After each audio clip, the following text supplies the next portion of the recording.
Hey, everybody, welcome to this episode of Think Business Live. Looking forward to talking with Chris Caldwell. Chris, it's great to connect with you, CEO of United Renewables. Thanks for calling in. It's always great to talk to people all over the world, and you are in London as we are speaking. So thanks for being on the show. Let's get things started. I'm a business coach. I work with successful people who are stuck. I get them unstuck. And one of the things I always like to start off the show when I'm talking to business owners is, where's your stuck today in business? Oh, interesting. Stuck today. Well, I work as you know, in United Renewables, a company that we founded about 10, 11 years ago now. We're in the renewable energy space. We develop out wind, solar, anaerobic digestion, storage. We try and provide as many solutions as we can across the renewables area. And the main issue that we have is one of, I guess, capacity. It's hard to find the level of people that you need to be able to do, because it's a world where there's a huge need. There's a huge want, and society's moving in that direction. Governments are moving that direction. There's finance is still there, amazingly, miraculously. Thank you so much, because in big parts of the global economy, finance is really drying up and much more difficult to get. Now, it's more difficult than it was 18 months ago to get finance, but it's as compared. I'm blessed to be where I am in this particular space. So I would say the main issue is trying to find sufficient resources, sufficient human talents, human capital. Yeah, one of the things I talk to my clients about a lot, Chris, is recruiting. And the importance of always recruiting. Recruiting should be part of the business plan that you're always doing, because it can take up to a year to find somebody great. And so as you're really looking at, your org charts and how people are going to be moving up and down that org chart, you really gotta plan way far in advance. So so thanks for sharing that. Let's talk about you. So you said you started your business about 12 years ago. I know we talked briefly. You were an investment banker and a lawyer, and success is never a straight line. So talk a little bit about how, your journey to this business, because I think a lot of people right now are looking into, how can I be an entrepreneur? How do I take the leap? What do I need to do to, have my own business, et cetera, et cetera? So what was your journey and some of the lessons along the way? Yeah, no, thanks very much for the question, John. Yeah, so I always had an entrepreneurial itch that I wanted to scratch. But when leaving university, we did an undergraduate in business economics, I wasn't really sure what direction I wanted to head in. So as with a lot of people in that position, went into law. It's either law or consultancy at that point. So it tends to be the normal path. Went into law, enjoyed that, then got a chance to do a 3-month secondment in an investment bank. And that 3-month secondment turned into like a 10, 12-year career, as these things may do. Thoroughly enjoyed investment banking, but investment banking is purely about the pursuit of money. That's like you're only judging your last quarter's performance, and your value and your worth to an organization is really based on the bottom line, the top line and bottom line.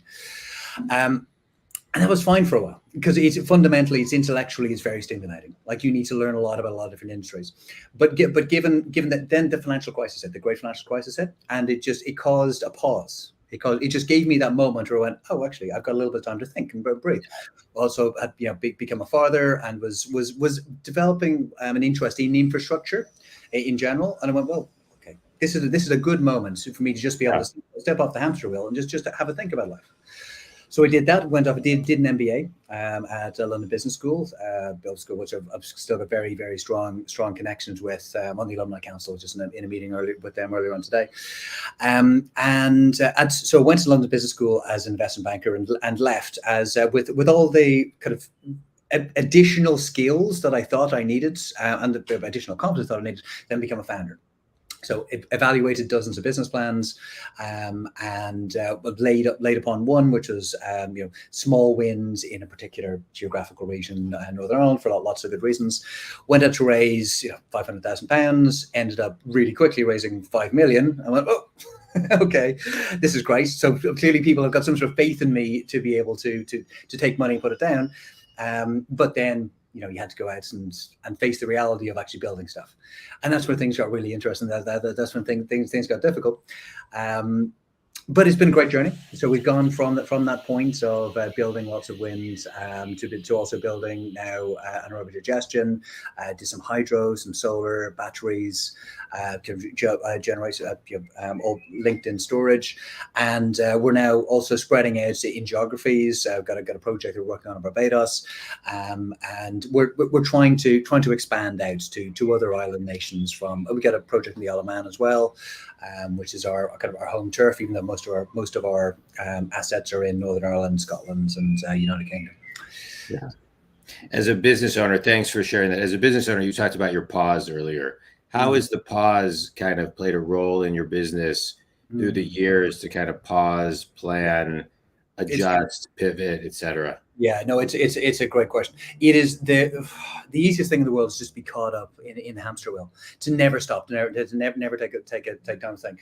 And over recent days, I've been, and like, so that was my first big pause, but I've been learning increasingly how to take regular pauses, just daily pauses, to just kind of go, oh, okay, this is how do I get to an answer here? How do I find my way through this problem? And one of the great solutions I found is just stop thinking about it. Just take a breath. Just kind of take a breath. Take 1 or 2 minutes. Just think about nothing. Just say however we want to call it, and then get back to it. Because like the pause is so valuable. It gives you the space for that creativity to come. It gives you this space where you get out of your own mind. Yeah, your mind can be your worst enemy. You just absolutely. Let's talk about your company, United Renewables, and you talk a little bit about what you do for companies, and then let's move from there. Sure. Okay, United Renewables. Now we don't do much for companies. Communities. Yeah, no. Yeah. Apologies. So what we do is we have a mission where we want to play a meaningful role in the decarbonization of the world. Fundamentally, that's what we want to do. There are various ways you could be going about doing that. One way that we could very easily go and do is focus ourselves in the US, but a lot of people are focusing themselves in the US. Like it is a market now where there's huge amounts of international interest, and what we can add is going to be not particularly material because a lot of people are looking at it. So we're trying to look at parts of the world where people aren't that involved, like Uncle Ira, which has been the Inflation Reduction Act been brought in, been a massive boon to the US. You don't need our help. You're okay. But if we can be helping out places like the Isle of Man, or places like Barbados, or places like the Faroe Islands, Bahamas, wherever other kind of island communities where people aren't looking, I think that we can bring in that large amount of expertise. Now, we go back a step. When I said we had that £5 million in our hands, well, we ended up in an environment where, on paper, everything was laid out for us to be able to go and build. But reality was very different. Like the regulators, while on paper were told to do one thing, in reality, they were doing the other. They were trained to not build tall vertical structures in rural areas because no one wants a skyscraper in a farm. They're like in a farm area. You don't. But a wind farm is essentially a series of tall vertical structures. So even though the regulation was saying they should do this because wind farms are good, all of their training was saying no. So we had to go through a process of 20-odd planning appeals to get the planning to get those guys in line with what the government policy was. Took a long time, but we got there. Yeah. Same in talking to the grids. Like the grid itself was all the guys in the grid. They were all trained to move big power from point A to point B. One it's essentially a train line. We were going in and we were saying, no, distribute energy. You have turbines here, turbines there, solar panels all over the place. So it's more like downtown New York, like all the the way all the cars go, traffic lights, stop go. It's not a train line. It's a grid. So working with them to try and get them to get their heads around how this can all work for them and have the system staying robust. Again, that was another big challenge, but we got there. And now there's great adoption in, like, it's Northern Ireland I'm talking about. Now there's great adoption. We're now more than 50%, I think 56% last year of renewable energy from basically zero. And look, we've played a pretty important role in doing that. So we're very, very proud of that.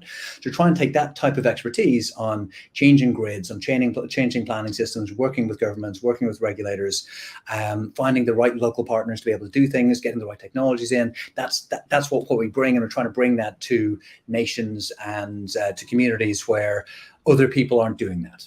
Yeah. And how do you define sustainable success Okay. with with the communities? Okay, sustainable success. I think there's a lot of ways you can cut that. But sustainable success for me is sustainable success is the key to long-term business value. Unless you look to the long term, you're in really kind of simple kind of corporate finance terms, your business is worth the sum total of all your future cash flows discounted back to today's value.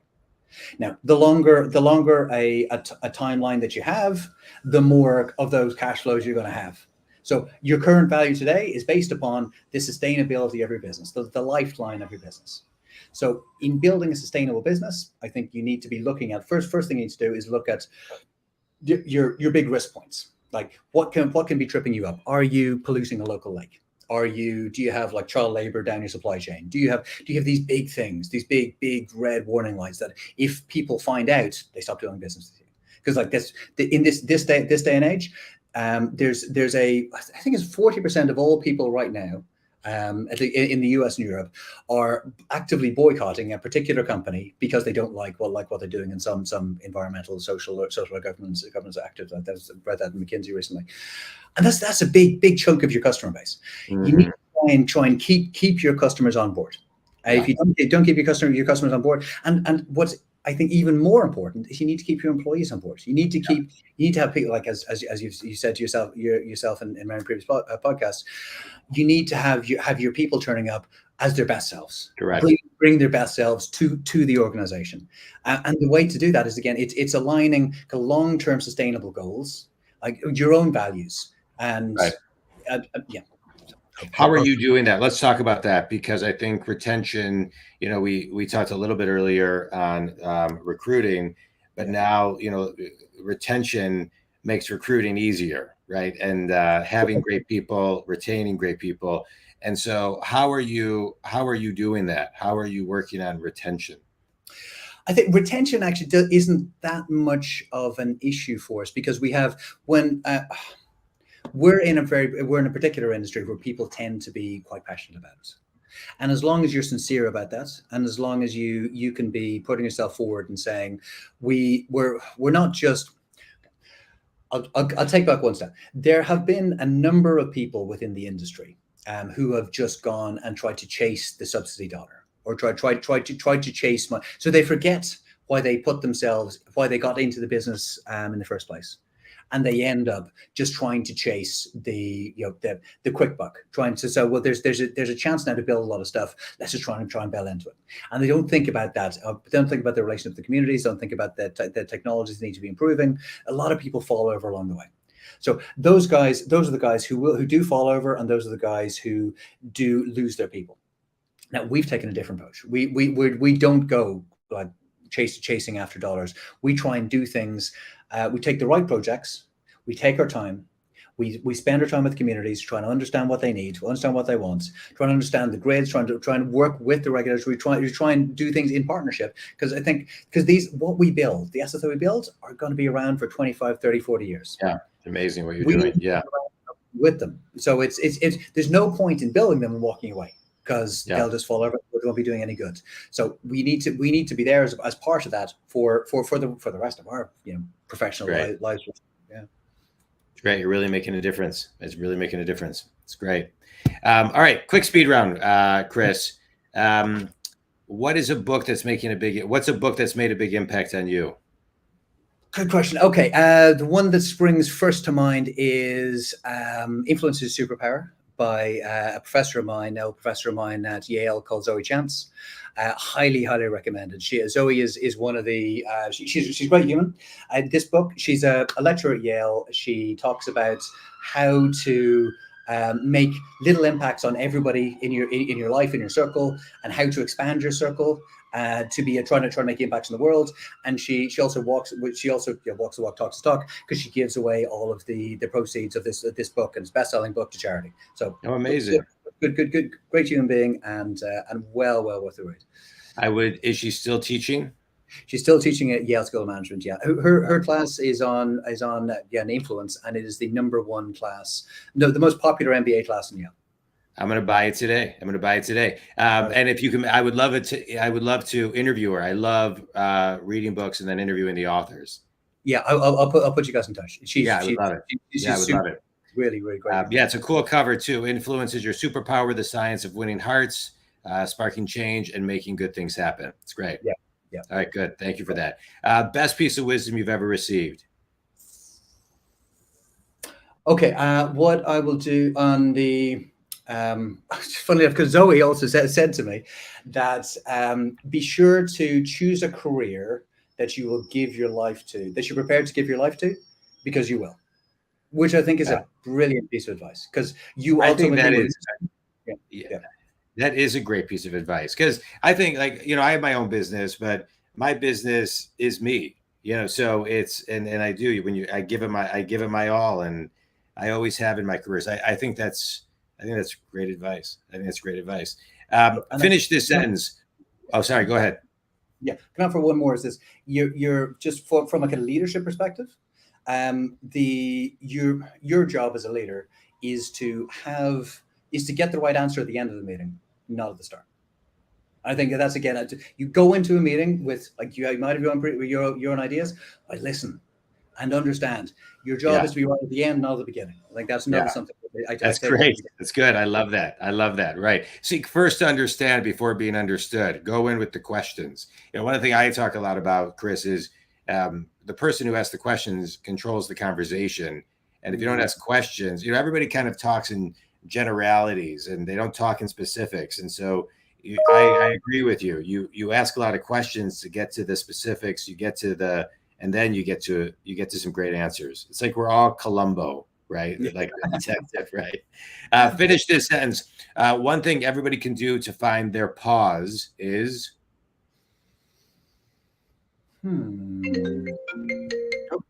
That wasn't me. Okay, one thing everything to do to find their pause is you just need the most destructive thing you can do is to not realize you need to take that pause. Yeah. If you can understand that you don't have all the answers, you understand that you do need to take time. You do need to take a breath. You need to take a breath. You need to step back from a problem. You can always find the time. Unless you need to, there's something that is so urgent, you need to make a decision of the next 5 minutes, and that's a very, very rare thing. Just force yourself. Just stand back. Just go take a walk. For me, if I really need to focus on something, I'll go to the gym. I'll just spend an hour just getting entirely out of my head. And at the end of it, you feel so much better. Anything you can do to give yourself more energy and give yourself space from the problem will ultimately help you find that solution. That's great. Well, those were some great things. Chris, I really appreciate you being on the show. I love what you're doing as a company. I love what you're doing for communities, really, really making a difference. It's one of the things I love about the show is, as a business coach who works with successful people all over the globe to get them unstuck, my guests on the show do the same and provide insights to get them unstuck. And you provided a ton of wisdom today, not only about doing good for communities, taking a pause, and working on growing your influence, which I'm excited to read that book. Chris, where can people connect with you and learn more about you? Yeah, best place to be is jump on LinkedIn. By Christopher Caldwell is Caldwell is best place on LinkedIn. Post a lot there, and I also do a podcast called Conversations on Climate, where I talk about climate. So I love it. Yeah, I love it. Well, thanks so much for being on the show, and think community. If you want to reach out to Chris, please do. And if you want to reach out to me, JonDwoskin.com. Chris, this was great. I appreciate you taking time, and thanks for everything you do. Thanks so much. Thanks very much, John. We really enjoyed that.